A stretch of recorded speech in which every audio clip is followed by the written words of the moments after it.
Imagine कीजिए कि आप अपनी फैमिली के साथ एक बोट पर नीले समंदर में छुट्टियां मना रहे हैं। चारों तरफ दूर दूर तक पानी ही पानी फैला हुआ है और सब कुछ बिल्कुल नॉर्मल लग रहा है। लेकिन तभी एक पल में सब कुछ बदल जाता है। अचानक समंदर का पानी गायब होने लगता है और आप समुद्र की सूखी वीरान जमीन पर फंसे रह जाते हैं। ऐसे में आपके दिमाग में कई सवाल उठते हैं। आखिर समुद्र का सारा पानी गया कहाँ? क्या यह पानी दोबारा वापस आएगा? तो चलिए इन सभी सवालों के जवाब जानते हैं इस फिल्म के जरिए, जो आपको सांस रोकने पर मजबूर कर देगी। कहानी की शुरुआत में हम एक फैमिली को देखते हैं जो कैरेबियन ओशन के बीच एक बोट पर मौजूद होती है। ये फैमिली अपने बेटे बेन का बर्थडे सेलिब्रेट करने के लिए समुद्र के बीच आई होती है। एक यादगार पल बनाने के लिए सभी बहुत खुश होते हैं, लेकिन उन्हें नहीं पता होता कि ये खुशी सिर्फ कुछ ही देर की मेहमान है। शुरुआत में सब कुछ बिल्कुल नॉर्मल चलता है। सभी लोग समुद्र का नजारा एंजॉय कर रहे होते हैं। इसी दौरान बेन की माँ जूलिया स्विमिंग करने के लिए समुद्र में कूद जाती है। वहीं बेन और उसके पिता टॉम फिशिंग करने में बिजी रहते हैं। तभी अचानक जूलिया को पानी में कुछ अजीब सा महसूस होता है, जैसे कोई बहुत बड़ी चीज उसके आसपास चक्कर लगा रही हो। वो इधर उधर देखती है, लेकिन उसे कुछ भी दिखाई नहीं देता। अचानक ही कोई उसे समुद्र की गहराई में खींच लेता है। उसी पल बोट पर रखे सभी इक्विपमेंट्स तेजी से इधर उधर घूमने लगते हैं, जैसे आसपास कुछ बहुत बड़ा होने वाला हो। बेन और टॉम इस बदलते हालात को समझ नहीं पाते, क्योंकि वे फिशिंग में लगे होते हैं। वहीं जूलिया देखती है कि वो कुछ ही सेकंड्स में अपनी बोट से काफी दूर आ चुकी है और लगातार नीचे की ओर डूब रही है। वो खुद को बचाने की कोशिश करते हुए टॉम को जोर जोर से आवाज देती है, लेकिन बोट से काफी दूर होने की वजह से उसकी आवाज किसी तक नहीं पहुंच पाती। इसी दौरान जूलिया को एहसास होता है कि समुद्र का पानी तेजी से पीछे की तरफ खींचता जा रहा है। जूलिया अपनी बेटी कैसी को आवाज देने लगती है, लेकिन कैसी हेडफोन लगाए सनलाइट एंजॉय कर रही होती है। बेन, कैसी और टॉम में से किसी को भी ये पता नहीं होता कि जूलिया स्विमिंग करने समुद्र में उतर चुकी है। जूलिया धीरे धीरे उनसे और दूर होती जा रही होती है। तभी खुशकिस्मती से टॉम को जूलिया की हल्की सी आवाज सुनाई देती है। वो तुरंत उसकी तरफ देखता है और जूलिया को पानी में फंसा हुआ देख लेता है। हालात समझते ही टॉम उसे बचाने के लिए फौरन समुद्र में जंप कर देता है। दूसरी तरफ बेन तुरंत बोट का इंजन स्टार्ट करता है और बोट को उनकी तरफ ले जाता है। खुशकिस्मती से टॉम जूलिया को डूबने से बचा लेता है। जब वे बोट के करीब पहुंचते हैं तो बेन और कैसी दोनों मिलकर टॉम और जूलिया को बोट के ऊपर खींच लेते हैं। इस तरह जूलिया की जान बच जाती है। अब बोट पर टॉम अपनी बेटी कैसी पर गुस्सा करता है। वो कहता है, तुम्हारा ध्यान कहाँ था? मैंने तुमसे कहा भी था कि जब तुम्हारी मोम स्विमिंग करने समुद्र में उतरेगी तो तुम्हें उस पर नजर रखनी है। कैसी सॉरी कहती है और बताती है कि उसने हेडफोन पहन रखे थे। खैर, अब जूलिया सेफ होती है। इसके बाद टॉम कहता है कि अब कोई भी बिना बताए स्विमिंग करने नहीं जाएगा, और अगर कोई जाएगा भी तो पहले किसी न किसी को जरूर इन्फॉर्म करेगा। सभी टॉम की बात से सहमत हो जाते हैं। अब रात होने वाली होती है, इसलिए सभी मिलकर बेन का बर्थडे सेलिब्रेट करने की तैयारी करने लगते हैं। रात को बर्थडे सेलिब्रेशन के बाद कैसी के बॉयफ्रेंड का वीडियो कॉल आता है। कैसी उसे बताती है कि वे सभी बोट पर खूब एंजॉय कर रहे हैं, लेकिन तभी उसका बॉयफ्रेंड गंभीर आवाज में कहता है कि उन्हें जल्दी से सरफेस पर आ जाना चाहिए, क्योंकि टीवी पर न्यूज चल रही है कि कुछ बहुत ही बड़ा होने वाला है, जो पूरी दुनिया के लिए बेहद अनयूजुअल होगा। ये सुनते ही कैसी नोटिस करती है कि उसके बॉयफ्रेंड के पीछे शहर की तरफ एक बहुत बड़ा तूफान आ रहा है। ये देखकर कैसी थोड़ी परेशान हो जाती है, क्योंकि उस समय वे लोग बिल्कुल भी सेफ जगह पर नहीं थे। वो उससे और बात करने की कोशिश करती है, लेकिन तभी अचानक उन दोनों का वीडियो कॉल कनेक्शन कट जाता है। कैसी तुरंत जाकर ये बात अपनी मोम और डैड को बताती है। इसके बाद सभी मिलकर अपनी बोट की सेफ्टी चेक करने लगते हैं। सेफ्टी चेक करते वक्त वे नोटिस करते हैं कि उनकी बोट के आसपास कई व्हेल और शार्क मछलियां मंडरा रही हैं, जबकि इस एरिया में आमतौर पर व्हेल या शार्क बिल्कुल भी नहीं पाई जाती। टॉम एक एटॉमिक ओशन एक्सप्लोरर होता है, इसलिए वो जानता है कि व्हेल और शार्क ऐसा तभी करती हैं जब कोई बहुत बड़ा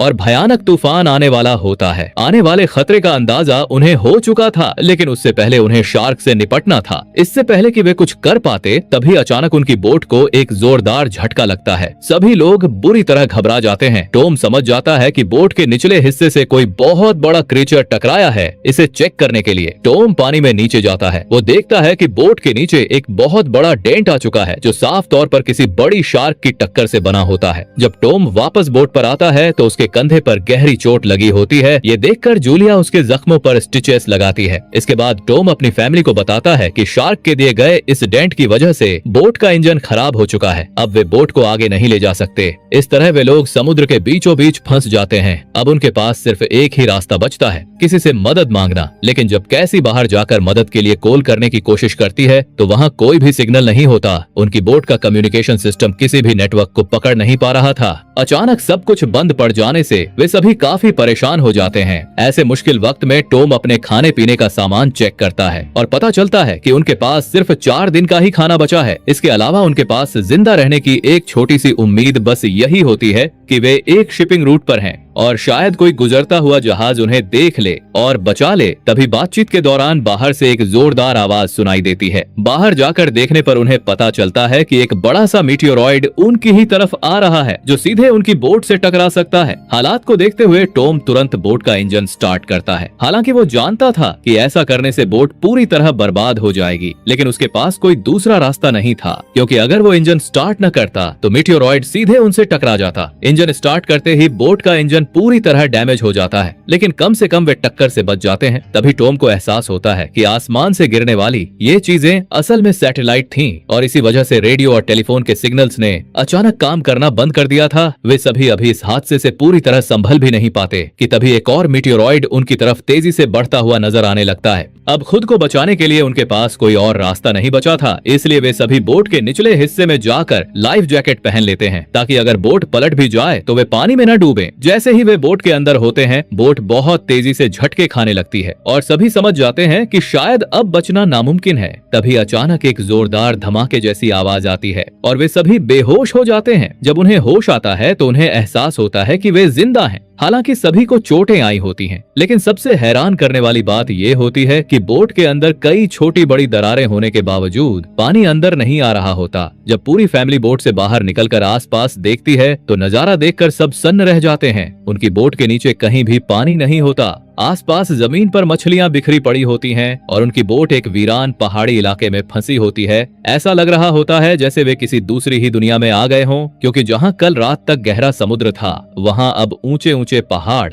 और गहरे गड्ढे नजर आ रहे होते हैं। वो सभी जल्दी ही ये बात समझ जाते हैं कि वे किसी डेजर्ट में नहीं बल्कि अब भी समुद्र के बीचों बीच हैं। बस समुद्र का सारा पानी किसी दूसरी जगह शिफ्ट हो चुका है। टॉम तुरंत अपना कंपास निकालता है और दिशाएं चेक करता है। तभी उसे एहसास होता है कि धरती के साथ कुछ बहुत बड़ी गड़बड़ हो चुकी है। दरअसल धरती के पोल आपस में बदल गए थे। नॉर्थ पोल साउथ की जगह चला गया था और साउथ पोल नॉर्थ की जगह आ गया था। इसी वजह से जहाँ पहले जमीन थी वहाँ अब समुद्र का सारा पानी पहुँच चुका था और जहाँ पहले समुद्र था वहाँ अब जमीन बन चुकी थी। ये सच्चाई जानकर सभी लोग हैरान रह जाते हैं, लेकिन इसके बाद टॉम एक और डरावनी बात बताता है कि इस बदलाव के दौरान जो लोग जमीन पर थे वे शायद जिंदा नहीं बचे होंगे। ये बात केसी को अंदर तक तोड़ देती है, क्योंकि उसे समझ आ जाता है कि उसका बॉयफ्रेंड अब इस दुनिया में नहीं रहा। वो खुद को संभाल नहीं पाती और कैबिन में जाकर खुद को बंद कर लेती है। लेकिन अभी एक और सच्चाई सामने आनी बाकी थी और कुछ ही देर बाद उन्हें वो बात पता चलने वाली थी, तो उनके होश पूरी तरह उड़ जाने वाले थे। खैर, अब जूली बचे हुए खाने को इकट्ठा करने लगती है और बेन अपने बर्थडे के सारे बैलून हवा में उड़ा देता है ताकि अगर कोई जिंदा हो तो उन्हें देखकर उनकी तरफ आ सके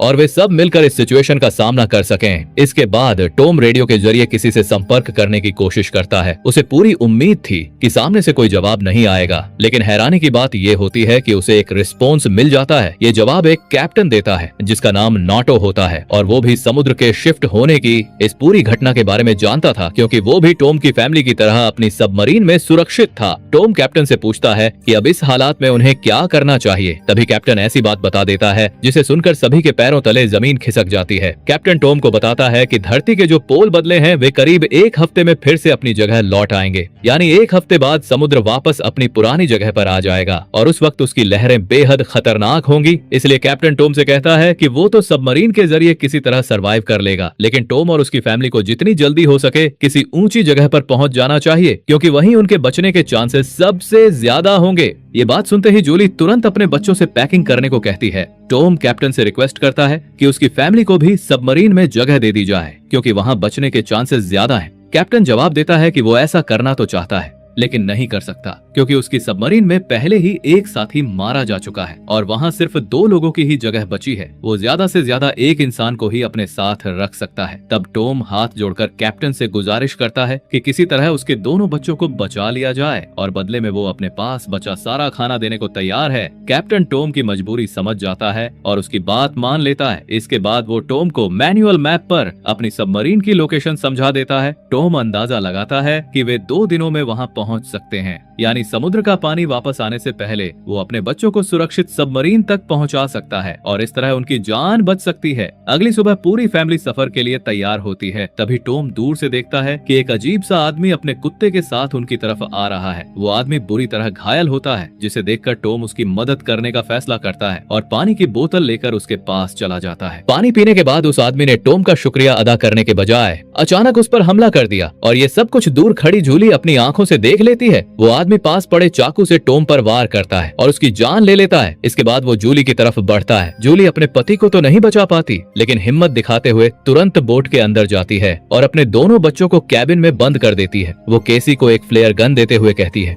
कि इसका इस्तेमाल तभी करना जब हालात बहुत ज्यादा खराब हो जाएं। तभी वो आदमी बोट तक पहुंच जाता है और उससे बचने के लिए जूली बाथरूम में छिप जाती है। उधर किलर पूरी बोट की तलाशी लेने लगता है। जैसे ही उसे खाना मिलता है वो उस पर टूट पड़ता है, मानो कई दिनों से भूखा हो। खाना खाने के बाद वो जूली को ढूंढने लगता है और सीधा कैबिन की तरफ जाता है, लेकिन वहाँ पहुंचकर उसे पता चलता है कि जहाँ से आवाज आ रही थी वहाँ कोई मौजूद नहीं है। दरअसल जूली बोट में बने एक छेद से निकलकर बाहर आ चुकी होती है, लेकिन उस आदमी का कुत्ता जूली को देख लेता है और जोर जोर से भौंकने लगता है। मजबूरी में जूली को कुत्ते को चुप कराने के लिए उसे मारना पड़ता है और वो खुद बोट के नीचे छिप जाती है। थोड़ी देर तक वो किलर को नजर नहीं आती, लेकिन जब वो आदमी बाहर आकर अपने कुत्ते को मरा हुआ देखता है तो उसे समझ आ जाता है कि जूली बोट से बाहर है। जैसे ही वो उसे पकड़ने के लिए नीचे उतरता है, जूली मौका देखकर वापस ऊपर चढ़ जाती है और टूटे हुए शीशे के रास्ते फिर से बोट के अंदर घुस जाती है, लेकिन ज्यादा देर तक वो बच नहीं पाती और आखिरकार वो आदमी जूली को पकड़ लेता है। उसके बालों से घसीटते हुए उसका गला दबाने लगता है। जूली पूरी ताकत से उससे लड़ने की कोशिश करती है, तभी केबिन में छिपी कैसी ये सब देख रही होती है और उसे याद आता है कि अब फ्लेयर गन इस्तेमाल करने का यही सही मौका है।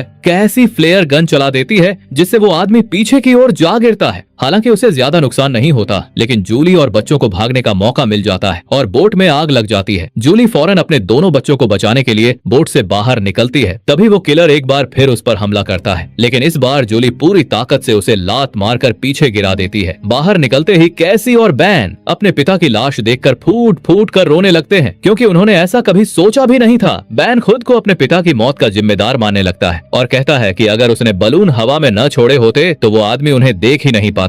जूली भी अपने पति के शरीर से लिपट कर रो रही होती है। तभी उसकी नजर उस किलर पर पड़ती है जो जलती हुई बोट से बाहर निकल आता है। अब वहाँ रुकना बिल्कुल भी सुरक्षित नहीं था, इसलिए जूली अपने दोनों बच्चों को लेकर वहाँ से भाग जाती है। कुछ ही देर बाद उनकी जलती हुई बोट जोरदार धमाके के साथ ब्लास्ट हो जाती है। भागते भागते तीनों बुरी तरह थक जाते हैं और आखिरकार एक पहाड़ी के पीछे रुककर आराम करने लगते हैं, क्योंकि उन्हें लगता है कि शायद अब वो किलर उनका पीछा छोड़ चुका है। बेन यहाँ पर भी फूट फूट कर रो रहा होता है। कैसी उसे हौसला देते हुए पीने के लिए साफ पानी देती है, लेकिन बेन पानी पीने से भी मना कर देता है। जूली अपने बेटे को समझाती है कि इसमें उसकी कोई गलती नहीं है, क्योंकि उसने तो सिर्फ मदद के लिए बलून हवा में छोड़े थे। तभी जूली की नजर पीछे जाती है और वो देखती है कि वो किलर अब भी उनका पीछा कर रहा है। ये देखते ही तीनों अपनी जान बचाने के लिए फिर से भागने लगते हैं। लगातार भागते भागते वे बुरी तरह थक चुके होते हैं, लेकिन जब भी पीछे मुड़कर देखते हैं किलर उनके और करीब आता जा रहा होता है। रुकने का कोई ऑप्शन नहीं था, इसलिए वे बिना रुके भागते रहते हैं और आखिरकार एक ऐसी जगह पहुंच जाते हैं जहां जहरीला पानी फैला हुआ था।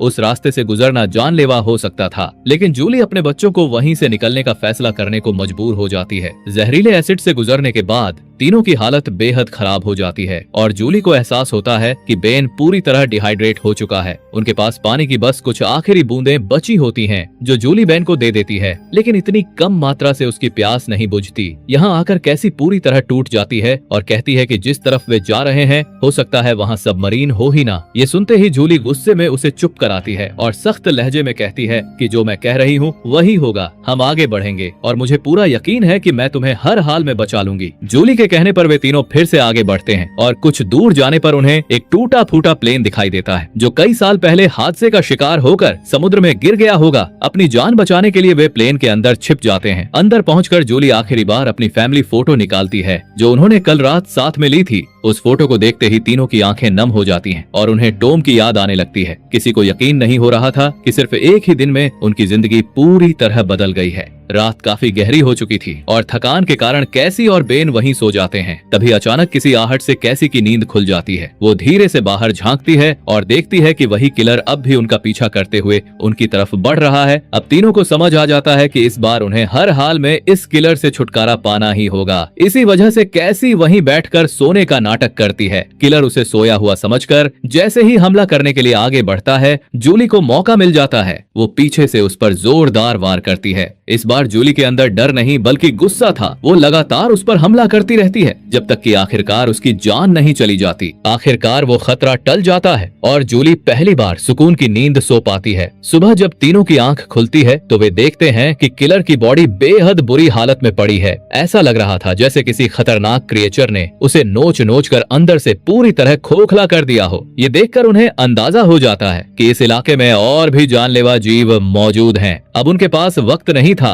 उन्हें जल्द से जल्द उस जगह पहुंचना था जहां कैप्टन की सबमरीन थी। जूली अपना मैप देखकर रास्ता समझ रही होती है। तभी दूसरी तरफ बेन पानी की तलाश में भटकने लगता है। कुछ दूर जाकर उसे पानी दिखाई देता है और वो बिना सोचे समझे उसे पीने लगता है, जबकि जूली पहले ही मना कर चुकी थी क्योंकि वो तालाब जहरीला था। लेकिन बेन इतनी ज्यादा प्यास में था कि उसने उसकी बात नहीं मानी। जूली उसे देखते ही दौड़कर वहां पहुंचती है और पानी पीने से रोक देती है, लेकिन तब तक वो काफी पानी पी चुका होता है। थोड़ी देर बाद बेन की हालत बिगड़ने लगती है और वो चलने लायक भी नहीं रहता। मजबूरी में जूली और कैसी वहीं एक अस्थायी शेल्टर बनाती है ताकि कुछ देर आराम किया जा सके। तभी अचानक जूली को अजीब सी आवाजें सुनाई देती हैं। जब वो बाहर झांक कर देखती है तो उसकी सांसें थम जाती हैं। ढेर सारे विशाल क्रैब्स उनकी तरफ बढ़ रहे होते हैं। हालात समझते ही तीनों अपनी जान बचाने के लिए वहां से भागने लगते हैं। थोड़ा आगे बढ़ने पर उन्हें कुछ दूरी पर एक विशाल कार्गो शिप नजर आती है जिसके अंदर कई बड़े बड़े कंटेनर रखे हुए होते हैं। इन्हीं कंटेनरों के भीतर कई लोग जान बचाकर छुपे हुए थे।